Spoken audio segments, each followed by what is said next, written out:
আসলে তাদের 3 জনের একটি টিম, আমরা যেটি জানতে পেরেছি 3 জনের একটি টিম, তারা আরেকটি রিক্সা নিয়ে তারা বেরিয়ে তারা রিক্সা প্রথমে চুজ করে যে কোন রিক্সাটি একটু নতুন আছে, তার বডিটা লোহার বডি, মানে যেটা রিসেল ভ্যালু একটু বেটার।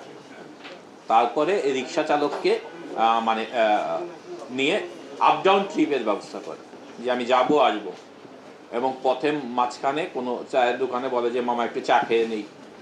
যখন চা খেতে যায় তখন চায়ের মধ্যে তারা হচ্ছে গিয়ে রিভোট্রিল একটি ট্যাবলেট মিশিয়ে দিয়ে তাকে খানিকক্ষণ পরে সে যখন অচেতন বা মানে চিন্তা শক্তি মানে ঠিক মতো কার্যকর থাকেন তখন তারা রিক্সাটি নিয়ে যায়। এভাবেই তাদের কর্মকাণ্ডটি পরিচালনা করে, এবং এই রিক্সাগুলো তারা 2টি জায়গায় তারা সাধারণত বিক্রি করেছে। তার মধ্যে আমরা একটি গ্রুপকে আমরা ধরেছি, এটা হচ্ছে সিদ্ধিরগঞ্জের মিজিমিজি, সেখান থেকে আমরা 7টি রিক্সা উদ্ধার করেছি। আরেকটি গ্রুপ আমাদের অপারেশন অভিযান মানে চলমান আছে, সেখান থেকে মানে হয়তো ওই আমাদের মিরপুর এলাকায় আরেকটি গ্রুপ যারা রিক্সাগুলো কিনতো, সেখানে খবর পাওয়ার কারণে হয়তো আপাতত পলাতক হয়ে গিয়েছে। আমরা সেই আসামিকে গ্রেপ্তারের চেষ্টা করছি, এবং এদের সাথে আরেকজন সহযোগী যে আছে তাকেও আমরা মানে খোঁজার চেষ্টা করছি, ইনশাল্লাহ আমরা খুঁজে পাবো।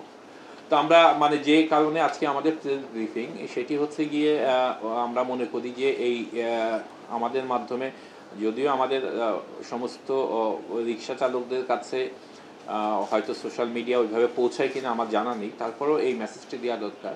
আপনার যাত্রীদের কোনো চা বা অন্য কোনো অফার কখনোই আপনারা নেবেন না। যাত্রীদের কোনো মানে কোনো খাবারের অফার এর মাধ্যমে কিন্তু চেতনানাশক দিয়ে আপনার রিক্সা বা আপনার অটো রিক্সা এগুলো লুট হওয়ার সম্ভাবনা থাকে। আর এই ধরনের ঘটনা ঘটলে আপনারা অবশ্যই থানায় মানে রিপোর্ট করবেন। রিপোর্ট যদি না করা হয় তখন আমরা এগুলো নিয়ে কাজ করি না। এই বিষয়টিও যদি আমাদের মানে নিরীহ রিক্সা চালক শাহ আলম যদি মানা না যেতেন, হয়তো আমরাও হয়তো এত গুরুত্ব দিয়ে এই রিক্সাটিকে খুঁজে বের করার চেষ্টা করতাম না, এবং খুঁজে বের করা না গেলে গত 9 মাসে তারা প্রায় শতাধিক ঘটনা ঘটিয়েছে। এরকম ঘটনা আরও ঘটতে থাকতো, এবং সাধারণ নিরীহ রিক্সা চালকরা প্রতিনিয়ত মানে ক্ষতিগ্রস্ত হতো। তো সে কারণে আমাদের এই মানে ব্রিফিং, এবং আমাদের এইটি আমরা এর মধ্যে যতগুলো পাচ্ছি আমরা সংশ্লিষ্ট থানা এলাকায় আমরা যোগাযোগ করব সেই সব মামলাগুলো যাতে রুজু করা হয়, এবং একই সাথে এই আসামি যারা আছে তারা একাধিক মামলা চালান হয়, এবং দ্রুততম সময়ে তাদের একটি সাজা নিশ্চিত করা গেলে আমরা মনে করি যে এই গ্রুপটিকে আমরা দমাতে সক্ষম হব।